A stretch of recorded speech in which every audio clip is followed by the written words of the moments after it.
This is a download from the BBC of the World Football Phone-In, which is broadcast as part of the Up All Night programme on 5 Live on Saturday mornings. Here's the latest edition. My guests this morning are your Legendino and mine, Tim Vickery, in Rio de Janeiro, covering South American footy. Andy Top Brass Brassel in Lyon, taking all your questions and comments on European football. In the studio with me here is Peter Law, expert on all matters African. And in the honour of England's friendly against USA next week, we've gotten friendly with one of our US soccer fans who's come over for the game all the way from Omaha, Nebraska, Michael Semich. Oh dear, are we building you up too much? Are we building you up too much when you say no, oh dear? Not too much. Okay, well, no, we'll build you up some more, don't worry. So, let's kick off, first of all. Matthew, as you're the virgin amongst us, so to speak, that is, tell us, what do you think will happen in the England-USA game? Will it be a one-sided affair? You know what, I'm not entirely sure.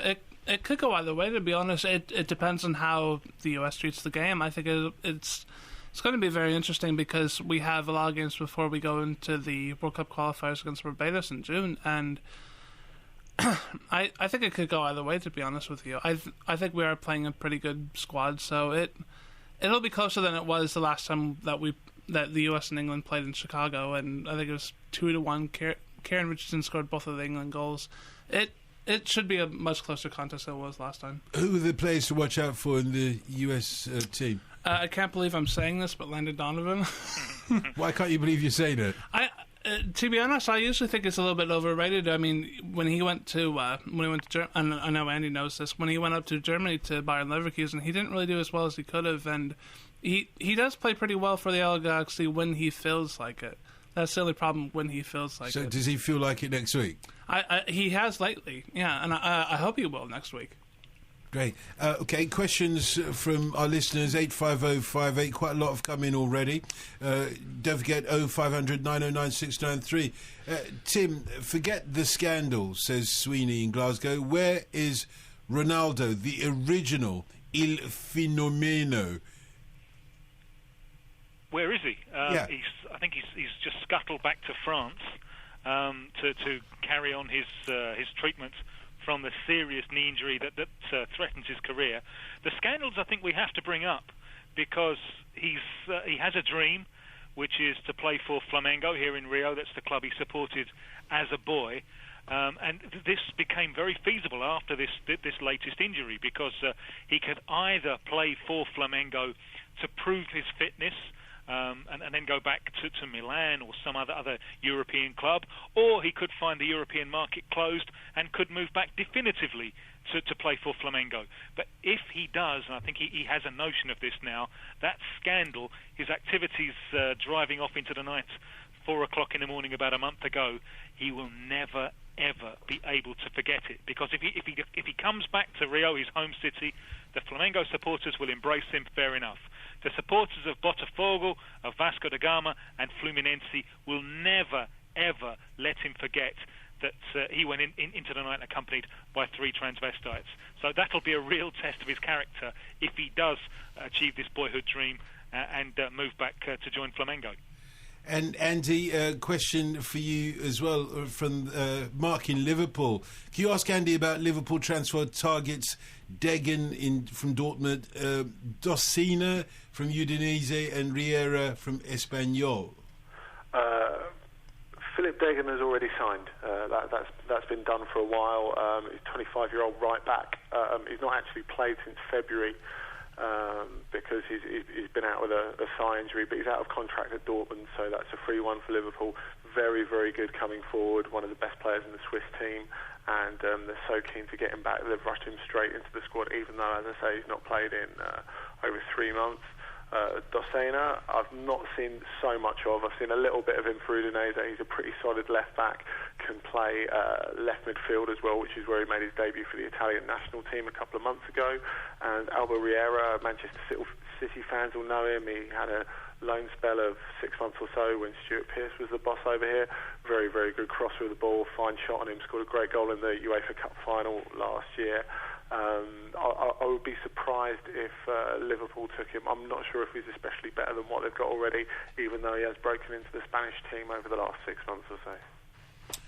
0500 909693. And I know, Peter Lord, you were going to tell us a little bit more about Lamsey, but hold on first, because Barry in Southampton and Portsmouth has got a question for you. Barry, go ahead. Yeah, I'm definitely from Portsmouth. Apologies. Yeah. So Southampton and Portsmouth. I was trying to figure out how you did that. I thought you were one of those people who had one foot in one city and another foot in... Anyway, go on. No, we don't do that like that down there.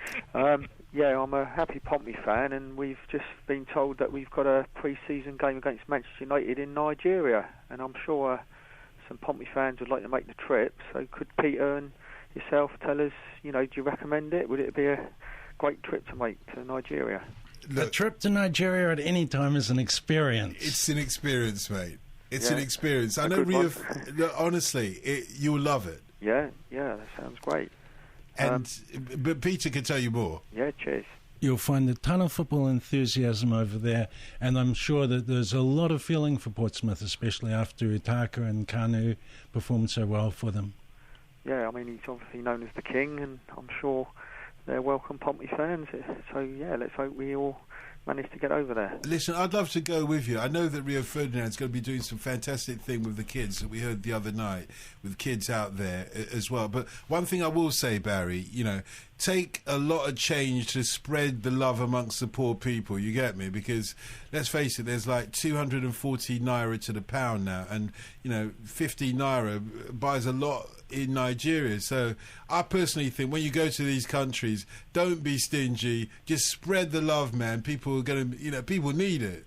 Yeah, I mean, I think it's part of the thing about travelling, isn't it? You see different cultures, and it's a great experience, and you got to do your bit when you're over there. And tell them that you're a friend of Adebayo. That name goes a long way. Yeah, that sounds good.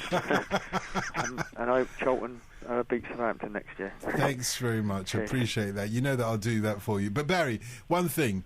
Make sure you come back and tell us about the experience if you go, though. Yeah, that's excellent. I really appreciate it. Yeah, thanks very much for the call. Andrew in Blackheath, good morning.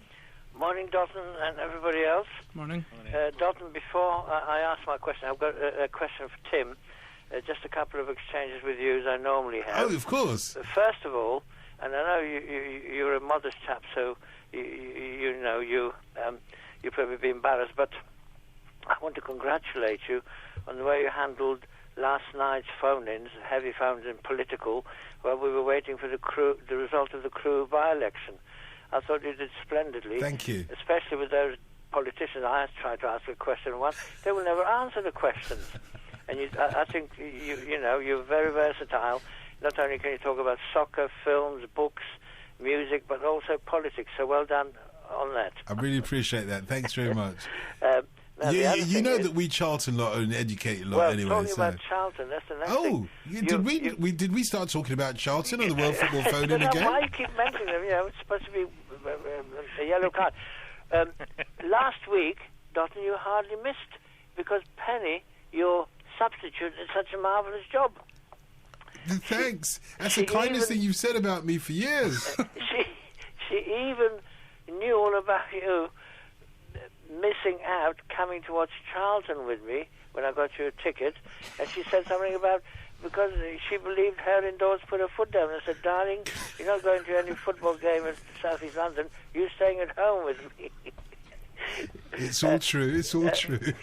And the other thing is, Penny recommended now, that because Cleo of Aldershot and myself ring so often. Well, Cleo and Aldershot's with us as well. Cleo, join in. Good morning. Good morning. Good morning, Cleo. Good morning, Andrew. You heard what Penny said. That's right. Yes, give me his nickname. We've got the Legendino in Brazil.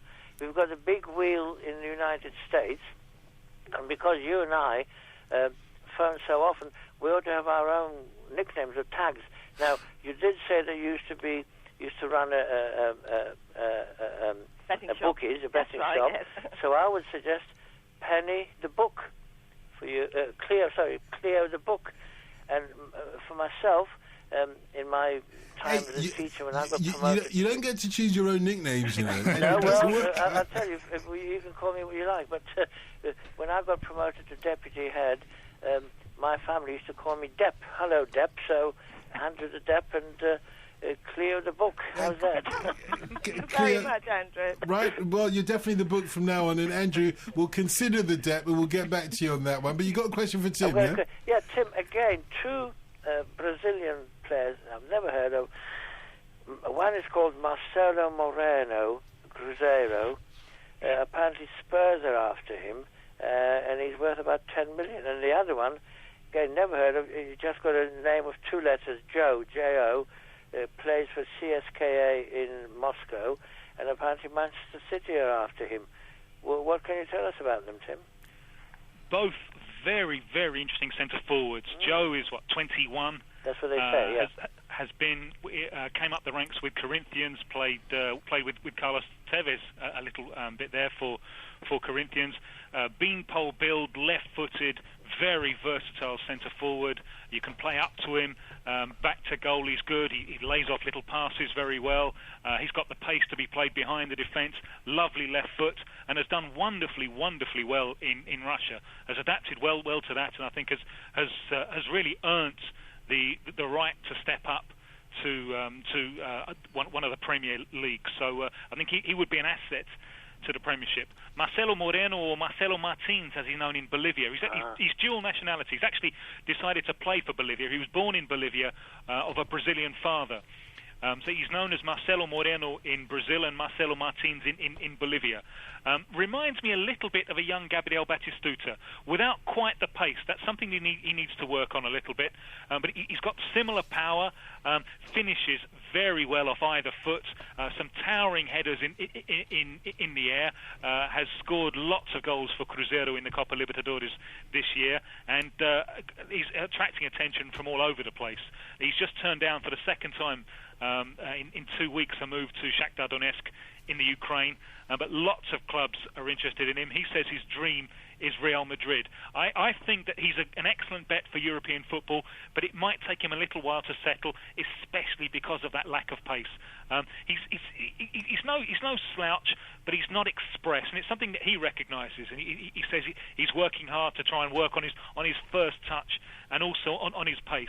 But very, very interesting centre forward. I think Joe could come in and do a job straight away. Marcelo Moreno might need a little bit more time to adapt, but a good bet for the long term. As usual, Tim, your knowledge is amazing. No wonder you're the legendino.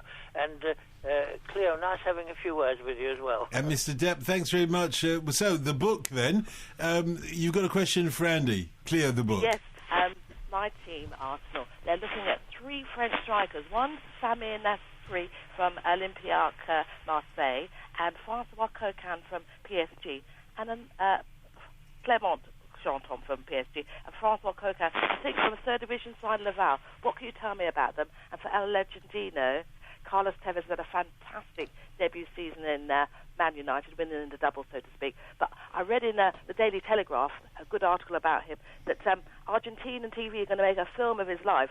And correct me if I'm wrong, but he's the first Argentinian to win the Copa Libertadores, the Champions League, and the Toyota Intercontinental. And he's already looking to the 2008 FIFA World Cup Championship, where he could meet up with his old side Boca, who progressed to the semi-final, and had a fantastic hat-trick scored by my friend, Mr. Palermo. Let's take the question to Andy first. Arsenal looking at Samir Nasri. What can you tell us about him and Clément Chanton? Well, if I could first say that I think Andrew is more than within his rights to pick his own nickname. If it's good enough for Paul Ince, you know what I mean? I think Andrew served his time on this show and then some, so the depth it is. Fair enough, the depth it is. As for the French players, Cleo, to quickly talk about the one who actually has signed, Coquelin. He's a defensive midfielder. He's only just turned 17. He's had a very good season with Lavallois' reserve side in the amateur league. He's a sort of defensive midfielder. Wenger's had a decent look at him. He actually got injured on trial, so he couldn't compete in the recent UEFA Under-17 Championships. So he's a good prospect for the future, I think, and Wenger obviously thinks so too. Nasri, there's an interesting thing that's come out this evening because, of course, the fee's been agreed between Arsenal and Marseille, since last week, but there was a feeling that Nasri's stalling, his agent saying that he's got a few more offers. But Franck Ribéry, who's quite close to him from their time at Marseille together, has let it slip this evening that he's going to have a great time there and he'll do a great job in the Premier League. So that's pretty much taken as it's going to happen, and it's a done deal. I think Nasri's a very, very fine player. He's only 20, but he's very, he had a bout very of meningitis last year. Would that affect his medical, do you think? Pardon? He had a bout of meningitis late last year, I think about September, October. That won't affect his medical, will it? No, it really knocked him sideways, though. He wasn't himself for a good month and a half after that. Because he's quite small and slight, there is obviously that feeling that he has a bit of fragility. But he's actually tougher than people think. He's got excellent balance. He's quick, he can dribble, but as I always say about him, the real thing about him is his quality of passing. He's got a real eye for a pass, and for someone of that age to know the exact right moment to play the ball, I think is astonishing, and he'll only get better. I think Arsenal will probably seek to use him in wide areas, possibly as a Kleb replacement, because he's too similar to Fabregas to play in the middle, I think. What they need to replace Flamini is someone with a bit more bite, bit more snap to them, and Chantom is that player, basically. Paris Saint-Germain have had a terrible season, but he's been one of the few bright spots. He wasn't really expected to feature so highly, even though Paul Le Guen gives a lot of time to young players in the team, but Chantom's taken the responsibility absolutely superbly. He's very, very mature again, gets around the park, covers a lot of ground, and he's very, very physically strong. So even though Chantom's relatively inexperienced, certainly compared to Nasri, who's played over 100 first-team games already for Marseille, Chantom, I think, would be ready to do a good job for Arsenal next season, should he sign. Cleo, thanks very much. And Tim, just very quick on that Carlos Tevez biography. You heard anything about that film? Yeah, about his life? it's a terrific story. You know, if you like your Tony Bennett, this year we'll go from rags to riches, and that's what Tevez has done. And he comes from a terrible, notorious area of Buenos Aires, colloquially known as Fort Apache. So there's something really to celebrate there of someone who's hauled himself out of poverty. And as Cleo said, he's scooped the pool of club titles.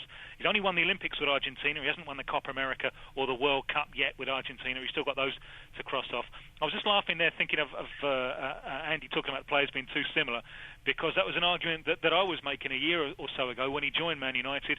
We're all saying, no, he's too similar to Wayne Rooney. It's not going to work.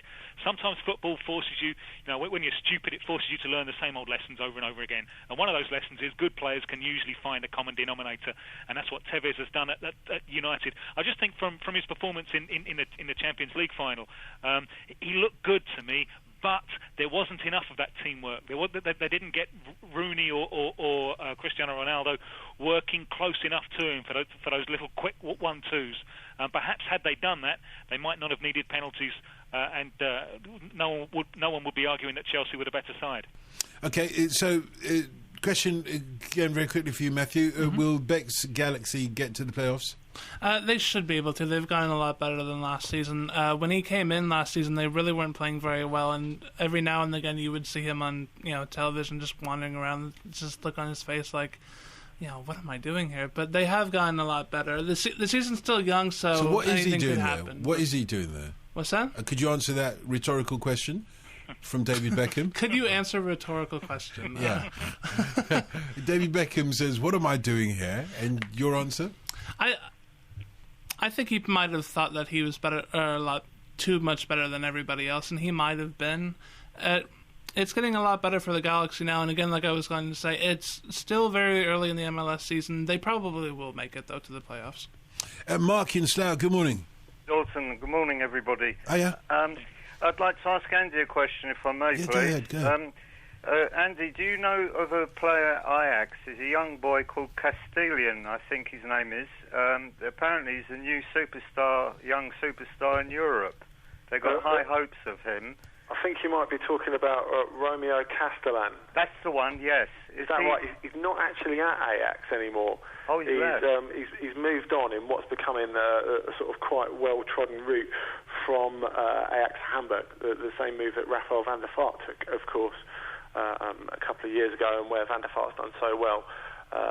Now, Castellan's a very interesting player. I think he's not had a terrific season at Hamburg so far. He's struggled with injuries, and the team's been quite inconsistent.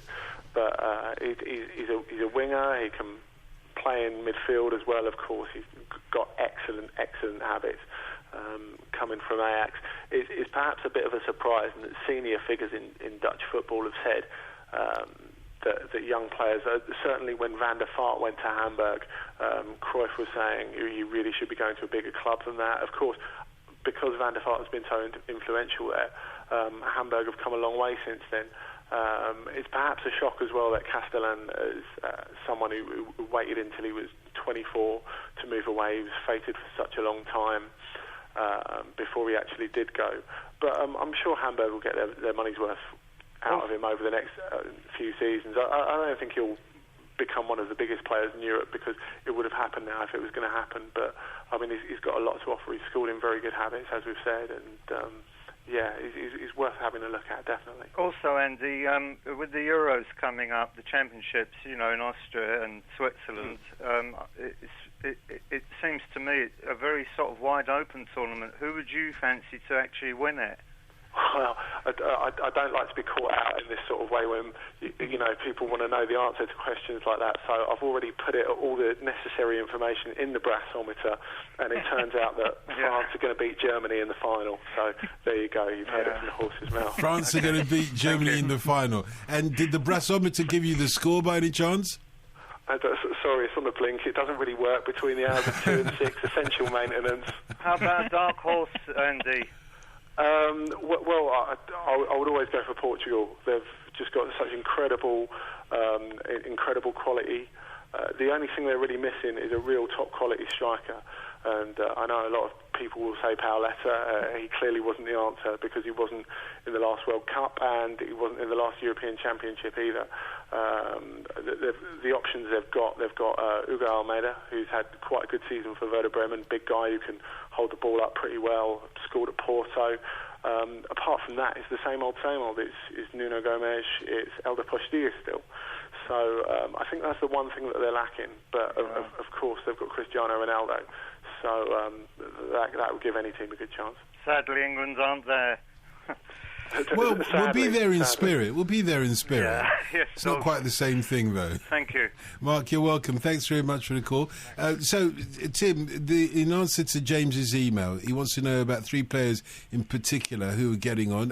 Jorge Valdivia, Alexis Sanchez, and goalscorer Humberto Suazo. And he says, gracias. Thank you very much. Well, Suazo is a very strange-looking fellow. He looks a lot like the creature from the Black Lagoon.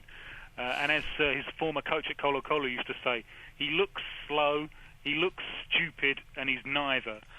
He went to Mexico with Monterrey, struggled like mad initially, but has scored streams of goals ever since. So he's something of a late developer, Suazo, but a very interesting forward. Jorge Valdivia has gone to Brazil with Palmeiras, where he's been a sensation. He's a kind of little twinkle-toed playmaker, an absolute delight to watch, the kind of player there used to be far more of than there are these days. He's thinking of a move to Spain and may move in this transfer window, although Palmeiras in Brazil would love to keep him. Alexis Sanchez is on loan with River Plate in Argentina, has had some injury problems, but is already an idol with those. He's a winger or a striker, slight little figure, fantastic in one-on-one situations, can go either way, just puts terror in the defender's eyes. Also strikes the ball very well, can score from free kicks and so on. He's actually been bought by Udinese in Italy, who kind of specialise in sweeping up a whole job lot of South American talent and then kind of loaning it out here and there. And first they loaned him to Colo-Colo, now to River Plate. So at some point, Udinese are clearly going to want to bring him over, and we'll see then if he can cope with the extra physicality of European football. From Gary in Nottingham to you, Peter. My girlfriend is from Antimpoku in the eastern region of Ghana. Her local side is Zongo FC. What can you tell me about them? They certainly must be a lower league side, because I've never heard of them before. So you can't tell us anything? You can't do Tim Vickery and just give us a kind of a general background on African history from 1880 to 1963? I'm sorry I can't on that, but I'll tell you one thing, that the second division in Ghana last season ended up in some rather strange results of a couple of sides winning 20 and 30-odd nil in the last games of the season. So it's quite possible we'd better hope that they're not struggling, or there could be some collusion at the end of the season with them. Kind of text message I always like to read out from Dale, who I suspect is a truck driver. He says, any chance of a 6-hour footy phone-in? This will keep me going from my Uxbridge to Edinburgh run. I'll pay you overtime. I'll pay you overtime. And Tim Vickery did say he wasn't like Wikipedia, so that overtime will do nicely, thanks. And from Ade to you, Peter, does Peter Lord know that Berry Berry is a deputy mayor in Banjul? Berry Berry was one of the few Gambian players to really make it big in Europe. In 1969, he went on a trial with Derby County, and in fact, I can tell you, I've actually drunk green tea with Berry myself. I can assure you he's not a disease of any kind, but he was a really good Gambian striker in the 60s. Went to Derby when Brian Clough was there, didn't quite make it there. Then he went to FC Copenhagen in Denmark, and then went back home to Gambia, where FC Sevilla spotted him, and he joined Sevilla in the early 70s, became a very big star centre-forward. In fact, he told me a lovely story of one of his first games for Sevilla, that he played and scored 2 goals on an early game. The fans saw him after the match as he and his wife were walking home and said, look, you're the man who scored those goals. You can't be walking home. And they took him home, him, his wife, and his child, on their shoulders and dropped him right at his door. And Berry, this was nearly 20, 30 years ago that he played for Sevilla. And since then, Maradona, Davor Suker, some big-name superstars have played at that club. And yet behind the north goal, there's a supporters club at Sevilla, and they're called the Berries. And all named after this Gambian player, only played a short career with them, is not in any way a household name in Africa outside of Gambia at all, but he had quite an amazing career at a time that there was very few African stars perhaps playing in Spain especially. And he was so nice, they named him twice. Right. Stuart in Belfast, good morning. Right, Don, it's disappointed you were not on last week, for my debut. Hey, listen, I had to obey her indoors. What am I supposed to do?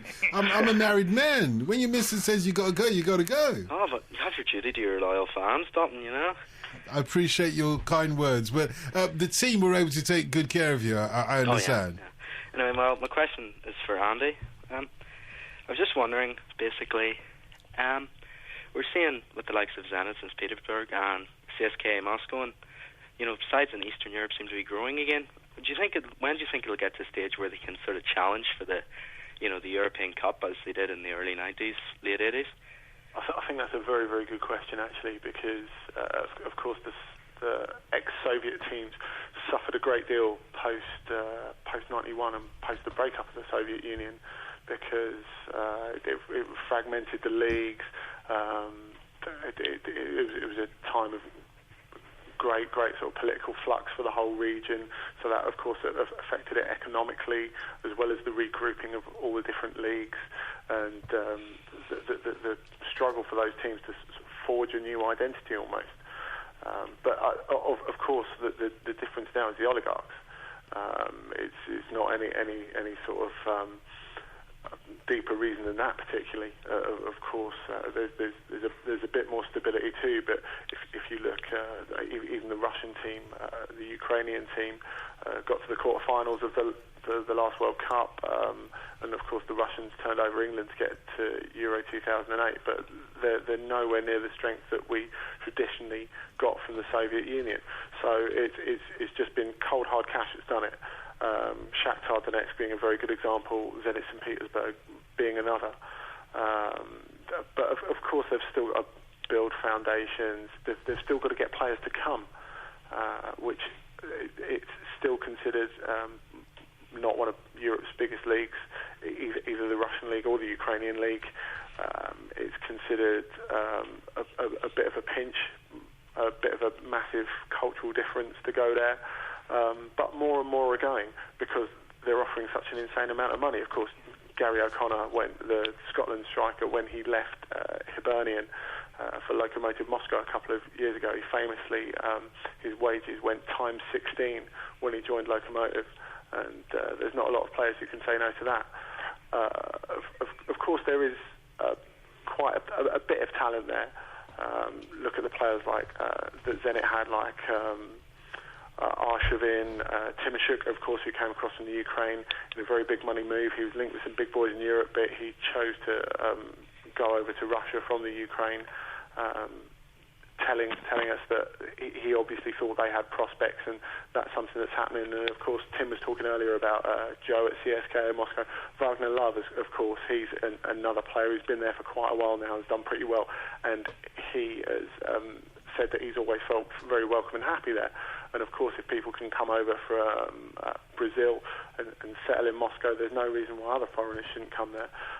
There's definitely something happening there because, as you say, Zenit have just won the UEFA Cup. They will be in the Champions League next season by dint of winning the Russian League last season.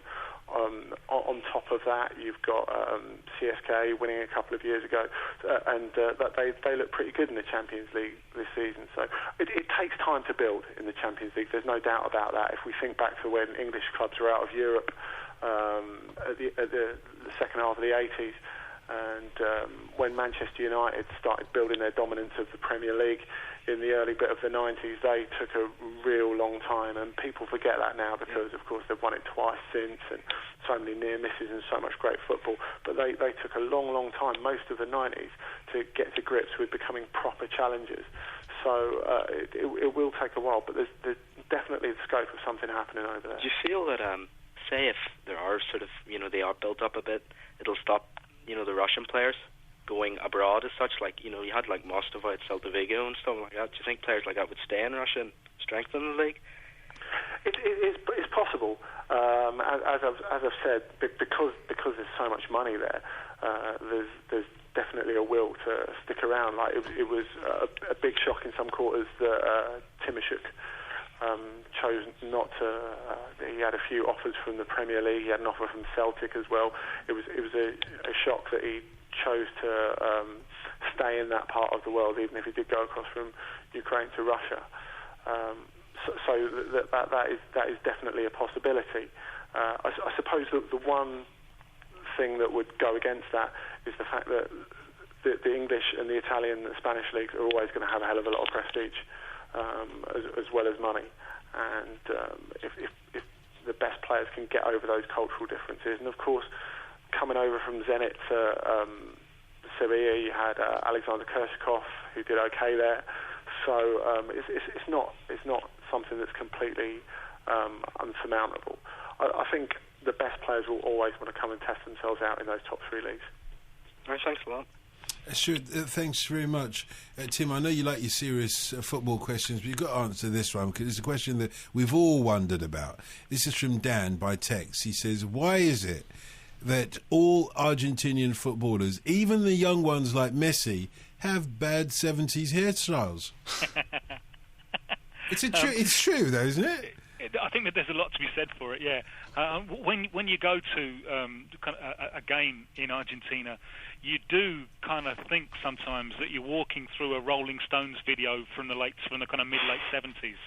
That's the kind of time warp that they're stuck in. And I remember the first time I was down there, this is 96 or something, and I was fascinated with the culture of tango and all the rest of it, and none of the kids, no one wanted to talk to me about tango. They all wanted to talk about Iron Maiden.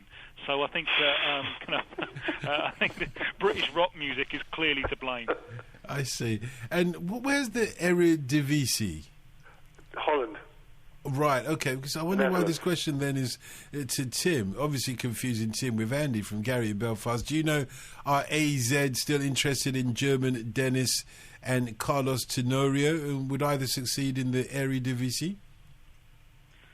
Well, Carlos Tenorio is the Ecuadorian striker who's been in the Arab world now for years. The idea when he first went went off to the Arab world as a kind of staging post to go to Europe, but he seems to be so happy there and making so much money that he's been there for years and years and years. And he's 27, 28 now, so but maybe time has gone now, and certainly he's got no problem whatsoever coping with the physical side of European football. He's barrel-chested striker who I'm sure many England fans will remember because of meeting Ecuador in the World Cup. But after spending so long in the Arab world, you wonder if it's appropriate for him to move to Europe. And I would be reluctant to buy someone for European football who's been happy to spend 5 or 6 years playing in the Arab world. Apparently, DeMarcus Beasley was playing this week. Was it for Rangers? It must have been for Rangers, yeah. Right, and does that would the American selectors be taking that into consideration, that he's doing well for Rangers, so he should immediately get into the... They ought to, yeah, and especially considering he's one of the European players. He's over here anyway, so he might as well. So the European players are more likely to get into the squad than the American-based players? Yeah. Why is that? For the game on Wednesday? Well, just generally for the USA team. You know what?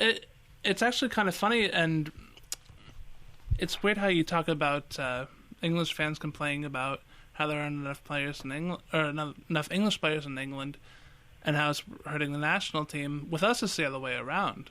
Not all of our best players, but a lot of our best players are going overseas, and especially for games like this. And then we have Spain coming up. Then it's really helpful for that kind of thing. But how difficult is it then to get a squad that gels together if they're all playing overseas? You know, there's been this argument: is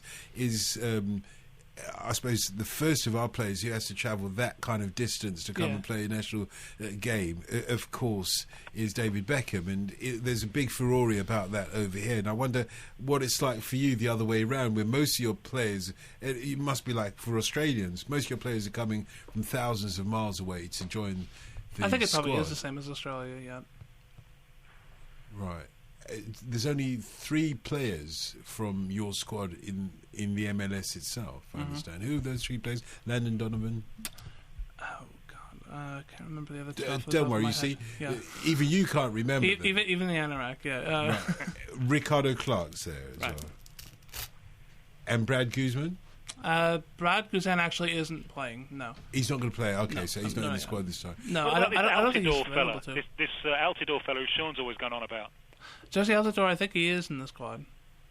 Off the top of my head, I think he is. But it must affect the squad negatively, though, that the players have only a short time to gel together. They don't know each other's games. It's not like, at least the English players play mostly with each other in the Premier League, don't they? It sort of is, and I think that is kind of it can make a competitive disadvantage. I mean, you don't, like you said, you don't have very much time to get together, and I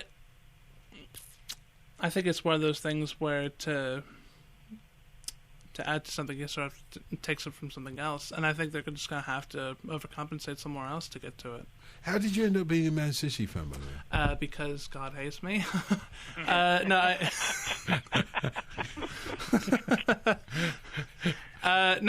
actually, in 1997, in my freshman year of high school, I actually got into the sport, and especially English football, and a little bit of German football as well, because you used to be able to see that on PBS, and it sort of drifted into that. And I decided that I was going to pick a team, you know. And I didn't really want to pick Manchester United. I didn't want to pick Arsenal. I didn't want to pick anything that's too easy. I didn't want to pick Spurs. Sorry, Tim. But you didn't want to pick Spurs? What's wrong with Spurs? Well, because it's better than Arsenal when it comes to that kind of thing, to be fair. And I sort of went down a couple of divisions where Man City was at the time, and that's where I ended up, really. And of course, Claudio Reyna. That did help a little bit. Claudio Reyna came in from Sunderland after I came into it, but yeah, it did help a little bit to have, you know, the whole Captain America thing there. Okay. Robert in Bristol, good morning. Guys, this is a long-winded question. So, World Football phone-in, South American football, European football, also African football, and we're looking ahead to the USA-England friendly. Peter Laws, our African football correspondent, you wanted to come in quickly? We were just talking about the richest club game in the world. Yeah. Well, I can tell you almost something that could be almost equally as rich. trying to afford a ticket for football in Zimbabwe these days. Of course, in these days you need to be a billionaire to be able to afford a ticket, hyperinflation. It's billionaire time. And at one of the big clubs over there, Dynamos, who are doing very well, they've got to the latter stages of the African Champions League. It's roughly over 100 million for perhaps just an ordinary terrace-type ticket. And the club have got to the latter stages of the Champions League, thus incurring larger travel bills. And they're putting on a 300 million optional surcharge, I believe, at the gate to help raise the money to fund the air travel. So you can tip them a couple of $100 million, whatever it is, dollars. It's said to be optional, but will you have some change after buying your program and your hot dog? And do you have to pay for all of this in cash? I would think so. So how many suitcases do you need to pay for a ticket? About one or two. High denomination notes only. 0500 909 693. You can join us this morning to ask questions or make comments on football in America, in South America, in Europe, in Africa, and indeed ahead of the England's friendly against the United States. But Robert in Bristol's got a point. Robert, thanks for waiting patiently. Go ahead. Yeah, it's not bad. It's no problem. Right. Regarding the trouble in Manchester with the Rangers fans, now going back to the 1980s, Celtic and Rapid Vienna were playing in one of the Euro Cup tournaments. There was trouble in Rapid Vienna's ground. There was trouble at Parkhead. So UEFA turned around and says, you've got Celtic had to play the replay 200 miles or 250 miles away from Parkhead. So they moved it down to Old Trafford. There was trouble in Old Trafford, and Celtic were hit with a massive fine, and we had to play our next game behind closed doors. Would you reckon that's going to happen? Andy? No, it's not really the same situation. I think there's a limit to what UEFA can do, because it's not even fans inside the ground. It's not anything going on in or directly around the ground. I think most of the trouble was in the city centre, so it's difficult to see how you can really... It's never going to get directly labelled a football problem, even though it was caused by a football match being shown on a big screen. Basically, UEFA and all the other authorities' responsibility has got to be directly in and around the stadium. That's all they can do. It's unreasonable to expect them to do anything more. I think it's different to... I know Rangers have had problems before, sort of in Osasuna and Villarreal over the last couple of seasons in Europe, but I think they have made some steps to sort of try and sort that out. It's obviously very difficult for them, and it's very difficult for any city to manage when 100,000 odd fans come down. It's something that's very difficult for a city to manage. But I think Rangers, correct me if I'm wrong, appointed an ex-policeman as a head of security or something. So they are trying to make steps in the right direction at least. Okay, well, thanks very much. Yeah, anyway. Robert, thanks a lot for the call.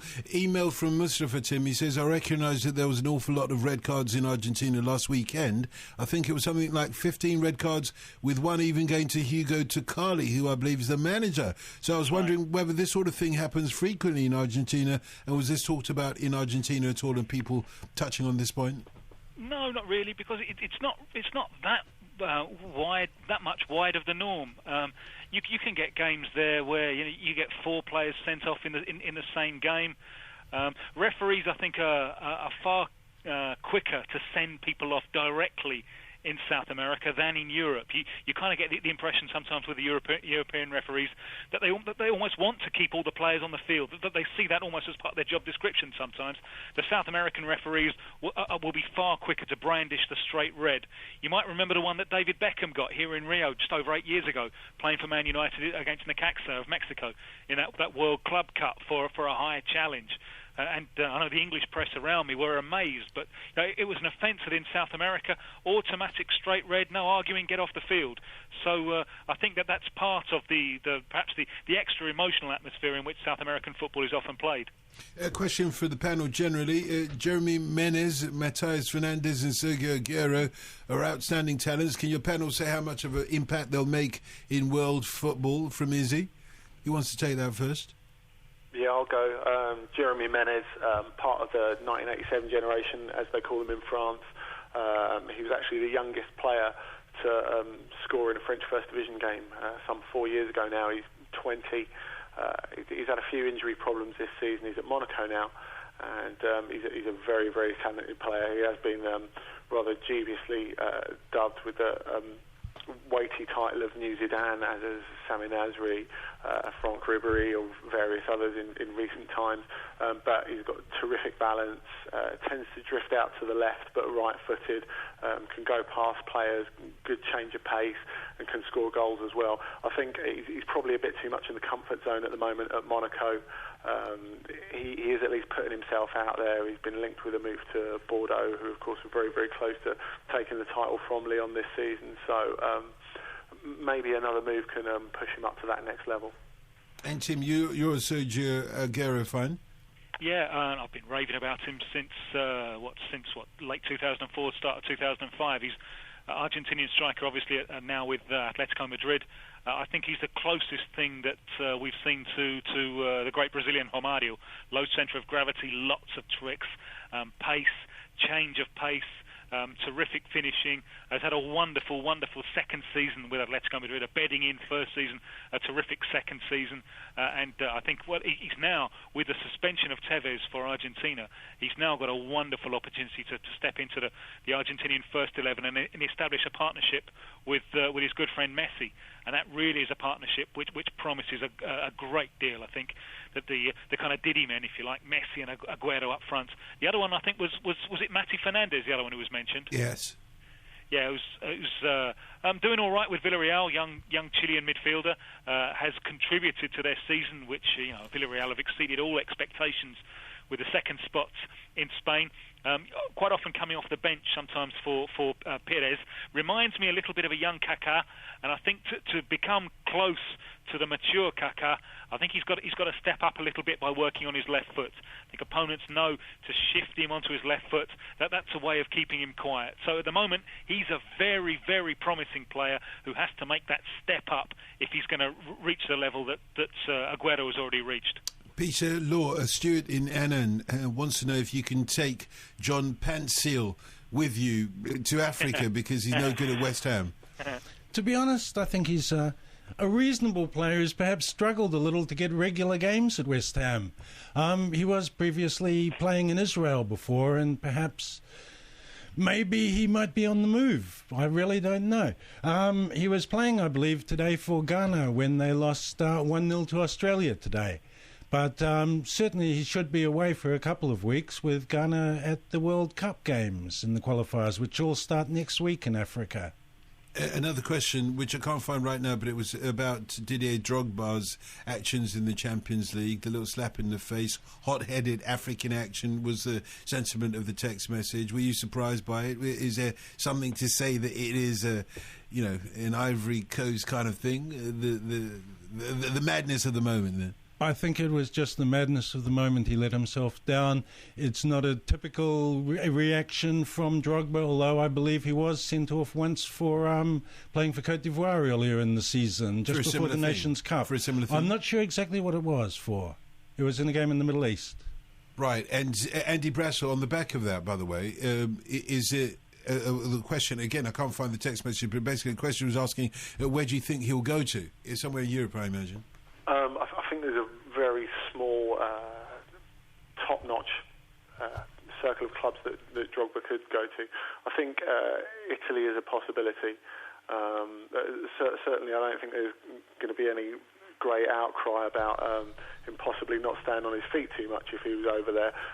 Just the same as if Jose Mourinho became a coach over there, no one's going to complain about him playing negative football. There's a talk that, of course, Inter or Milan could be interested, although there's a lot of talk coming out of Spain this evening that Adriano Galliani, who's just taken over the presidency from Silvio Berlusconi at AC Milan, and who has been Berlusconi's right-hand man for a long time, has gone to Barcelona today to try and clinch a triple deal for Zambrotta, Ronaldinho and Eto'o. So I think that will probably spend most of their cash for this summer.